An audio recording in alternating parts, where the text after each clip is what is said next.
18তম বর্ষপূর্তিতে নন্দীগ্রাম ভূমি উচ্ছেদ প্রতিরোধ কমিটির শহীদ শ্রদ্ধাঞ্জলি ও শহীদ চরণ বকুলনগর করপল্লী নন্দীগ্রাম। উপস্থিত ছিলেন বিরোধী দলনেতা মাননীয় শুভেন্দু অধিকারী মহাশয়। এই মিছিলে মাননীয় শুভেন্দু অধিকারী মহাশয়ের সঙ্গে সামিল হয়েছিলেন হাজারে হাজারে লোক। সেটাই দেখাচ্ছি আমরা ইউনিক টাইম নিউজের পর্দায়। ঐতিহাসিক 10 নভেম্বরের সবাই ধরে দাঁড়াচ্ছি। অমর শহীদ অমর রহে, ঐতিহাসিক 10 নভেম্বর ভুলছি না, ভুলবো না। অমর শহীদ অমর রহে, ভুলছি না, অমর শহীদ আমাদের ভুলছি না, ভুলবো না। অমর শহীদ অমর রহে। 10 নভেম্বর রক্তাক্ত সূর্যোদয়ের 18তম বর্ষপূর্তিতে নন্দীগ্রাম ভূমি উচ্ছেদ প্রতিরোধ কমিটির শহীদ শ্রদ্ধাঞ্জলি ও শহীদ চরণ বকুলনগর করপল্লী নন্দীগ্রাম। উপস্থিত ছিলেন বিরোধী দলনেতা মাননীয় শুভেন্দু অধিকারী মহাশয়। এই মিছিলে মাননীয় শুভেন্দু অধিকারী মহাশয়ের সঙ্গে সামিল হয়েছিলেন হাজারে হাজারে লোক। সেটাই দেখাচ্ছি আমরা ইউনিক টাইম নিউজের পর্দায়।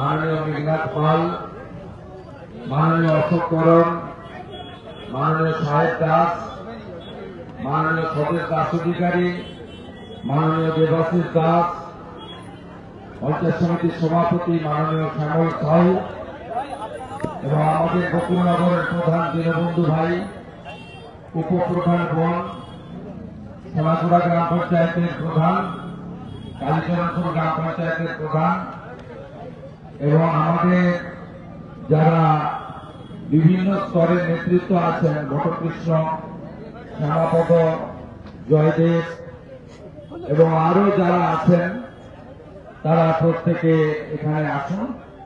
আমরা সংক্ষিপ্তভাবে এই কর্মসূচি পালন করব, কারণ আমাদের যে মূল কাজ আমরা সেই কাজটা করেছি।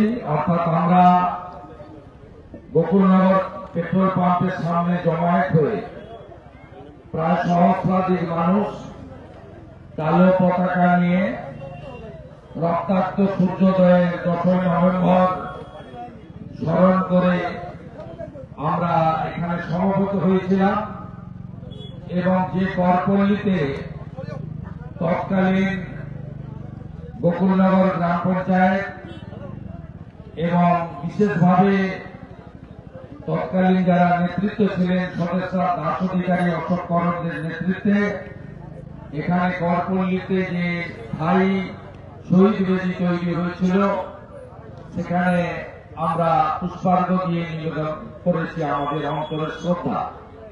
এবং আমাদের আদিত্য বেরার সুকন্যা সহ, শ্যামলী মান্নার পরিবার সহ প্রায় 30টির বেশি যারা আত্মবলিদান দিয়ে নন্দীগ্রামের জমি, ভিটা, মাটি আমাদের রক্ষা করেছেন, দীনবন্ধুপুর লকগেট থেকে খেজুরি সাহেবনগর 7 খণ্ড পর্যন্ত, তারা আমাদের সাথে আজকে এই স্মরণ অনুষ্ঠানে উপবিষ্ট ছিলেন।